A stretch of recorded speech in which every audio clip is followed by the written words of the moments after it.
Mr. Zolfo is a native of New York City and has worked in the television and film industry for more than 2 decades with some of Hollywood's most esteemed directors and actors.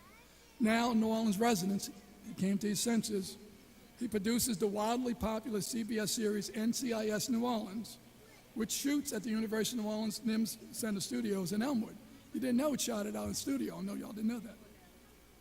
They're trying to get it to go on again. When the show debuted in the fall of 2014, it was the top-rated new series on television in total audience, averaging 18.1 million viewers each week, counting digital plays. Mr. Zolfo began his film career on the set of Woody Allen's Husband and Wives. Early in his career, he worked with other luminaries such as Sidney Pollack, Mike Nichols, and Nora Ephron. His focused his efforts on producing features and television. Some of the early works includes Marie and Bruce, starring Julianne Moore and Matthew Broderick, Wedding Days, starring Jason Biggs and Isla Fisher, and A Girl in the Park, starring Sigourney Weaver and Kate Bosworth. I love all those actors. Mr. Zolfo continued his work by teaming up with writer-director Boaz Yannick, first with the critically acclaimed Sundance film Death in Love, starring Josh Lucas and Jacqueline Bisset, followed by the thriller Safe, starring Jason Statham, who's my favorite actor. Mr. Zolfo's next feature was action film Dead Man Down, starring Colin Farrell, Naomi Rapace, and Terrence Howard. Nice, stop, good. A little bit more. Right there. Yeah. Technology's back. Mr. Zolfo moved into television and teamed with Ian Edelman. That went too fast.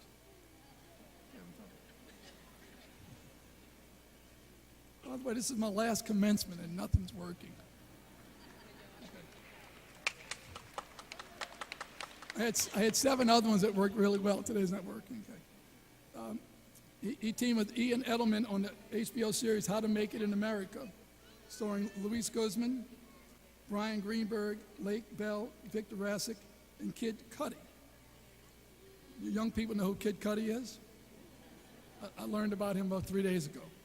All right. Mr. Zolfo, Ian Edelman, and Luis Guzman reunited with the buddy cop comedy Puerto Ricans in Paris, starring Rosario Dawson and Rosie Perez, which is due to be released in June 2016 for Focus Features. Also, Mr. Zolfo has been very helpful to the University of New Orleans, to our students, and we now have an internship program with him on NCIS New Orleans out at the NIMS studio. It's now my pleasure to introduce to you a commencement speaker, Mr. Joseph Zolfo.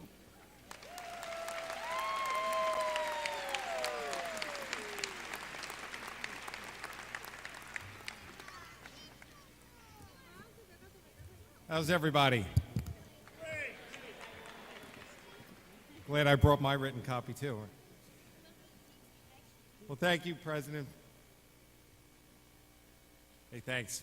Thanks, President Fowles, for this gracious introduction. I want to recognize the faculty and staff here at the University of New Orleans, the heartbeat of this great city. Thank you. Thank you all so very much for this warm welcome and tremendous hospitality. I'm so extremely glad to be here.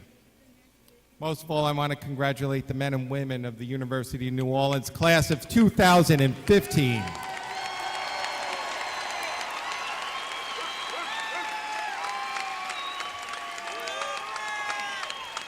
Hey, how about all the graduates stand up for a second? Come on, show your face. You worked hard for this. Nobody else did it. You hear that? Come on, guys. Say, yes, I did it. Come on, say, yes, I did it. Yes, I did it. Yes, I did it. I know. You know what I see? I see achievement. You guys can sit down. You know, that felt pretty great, I bet, for everybody, because you all had a goal, and you worked towards achieving that goal over many years.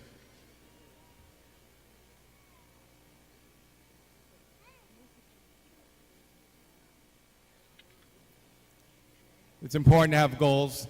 Every day you should set a daily goal.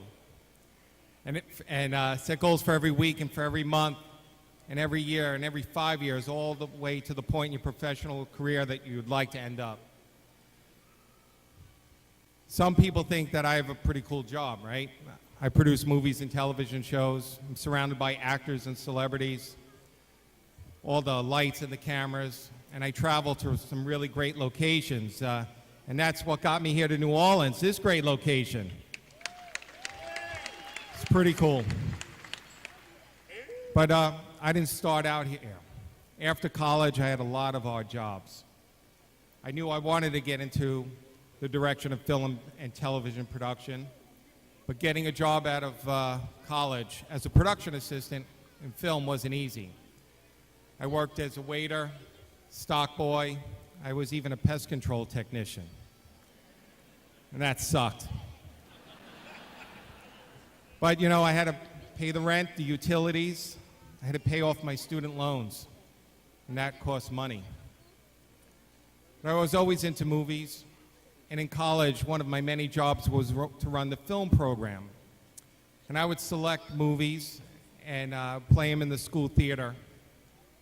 But it wasn't like today where you drop in a DVD and you push play, right? So I had these big, huge 35 millimeter reels that I had to load onto a projector. It was fun, but there was some labor involved. Anyway, so I got my first job in the film industry working on Woody Allen movies, Husbands and Wives, and Manhattan Murder Mystery. I don't know how many of you know Woody Allen, but he's one of the greats. I mean, I'd seen all of his films up to this point, right? And there on the streets of New York City was the man himself.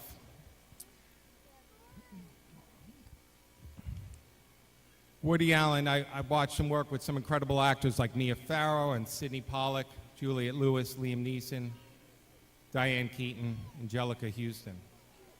Well, my job for those first 2 years in the film industry was to be a parking production assistant. How about that? My job and a large group of other young people like me were to put out orange traffic cones and tell very, very unhappy New Yorkers they couldn't park. It was not a fun job. Well, I brought something with me to this job, and that was the same thing I brought with me when I was a waiter at TGI Fridays and a stock boy at Toys R Us. And that was work ethic. The only thing this time, I brought my hardworking values to a place where I wanted to be, and I was not going to let anything screw that up. If I was told to be at work at 6 a.m., I was there at 5:30. This is the number one thing that you all can do no matter what job you get after college, no matter what industry you strive for. Always be early, because it means you can never be late. It sounds fairly simple, but I'm always amazed by how many people don't seem to get it. People show up late will never get ahead. I promise you, eventually you'll get fired. This is the way you should think about it. Reporting to work means you're on time. Showing up early, showing up on time means you're late. Even when I worked in retail stores, the store manager would always find me standing in front, ready to unlock the door. Your bosses will notice.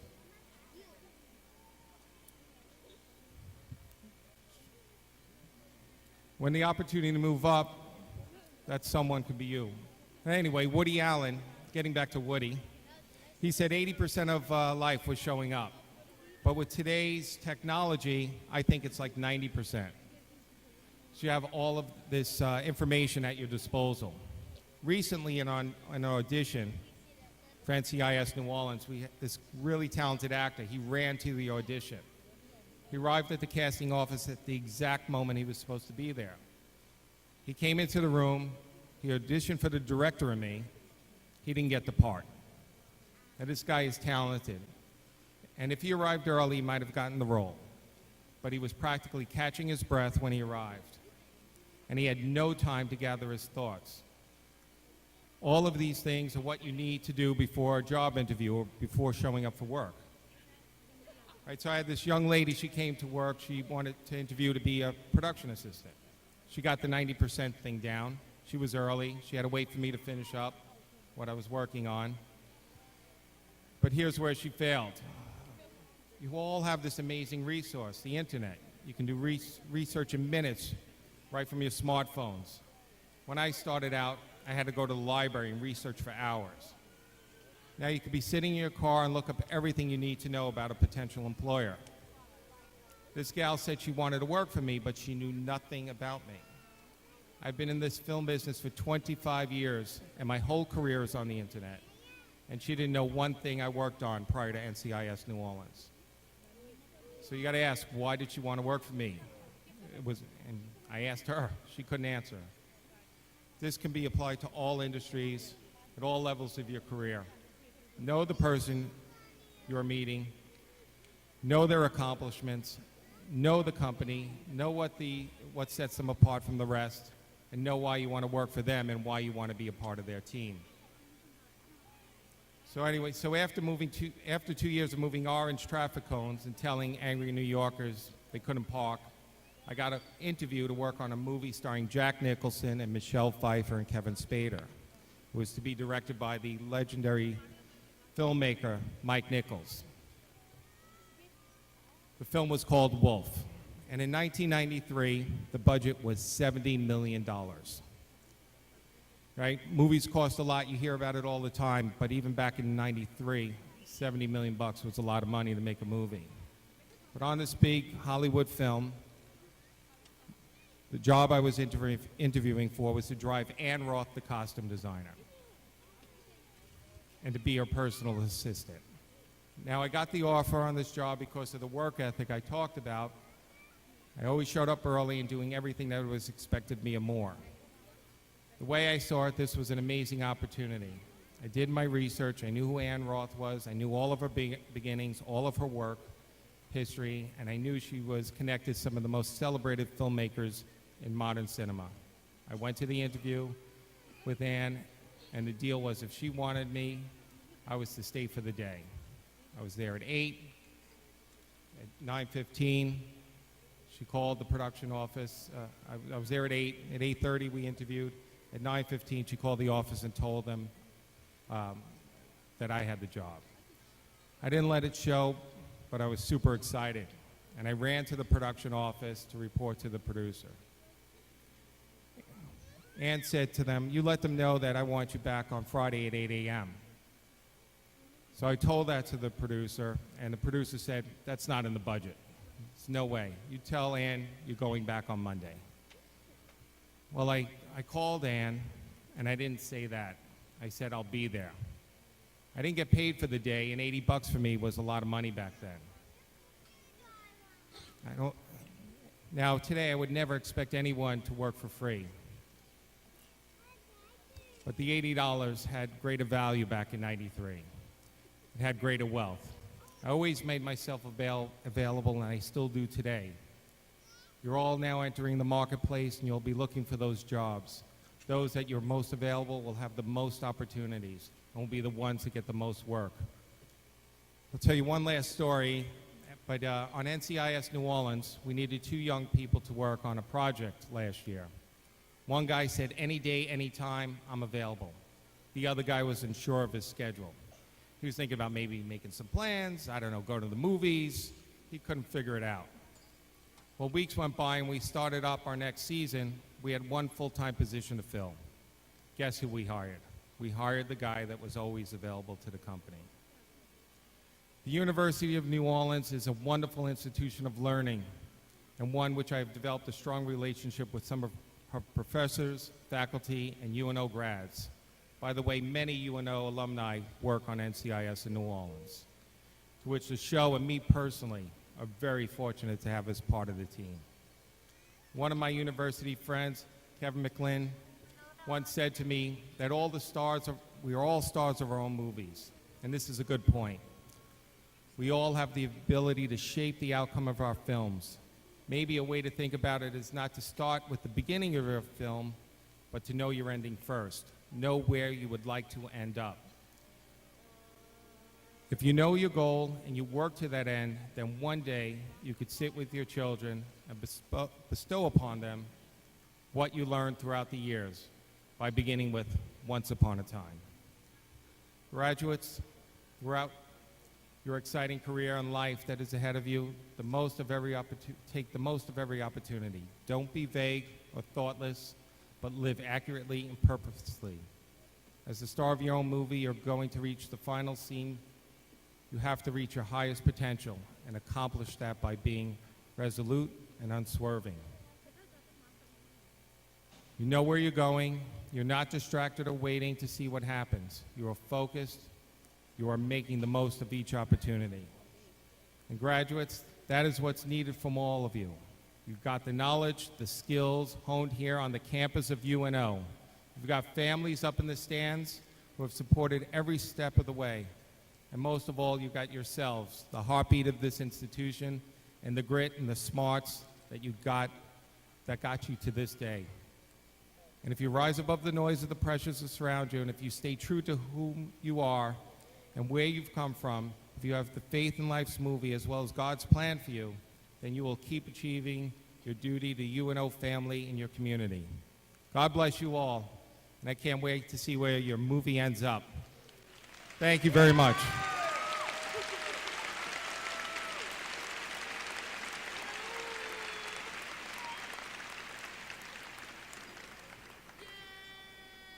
Mr. Zolfo is working again. Mr. Zolfo, thank you very much for spending time with us this afternoon and for your address. Please accept this token of our appreciation for you being with us today. Thank you.